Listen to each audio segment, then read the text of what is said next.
This Coldwell Banker Wallace property video is presented by Dustin Tesk. This completely furnished, lake access, custom-built cabin sits quietly on the edge of Douglas Lake.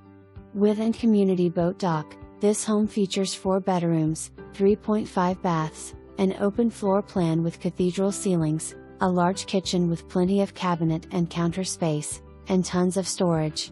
Master on main with private bath and French doors leading to the deck, which includes a hot tub. Enjoy the large laundry room. Extra large walk-in closets. Siding is all cedar, inside ceiling, walls, and trim are pine. 40 years metal roof, and fully insulated interior and exterior walls, close to downtown Sevierville and Dollywood. This home has never been on rental. No HOA. Rentals not allowed per restrictions. For more information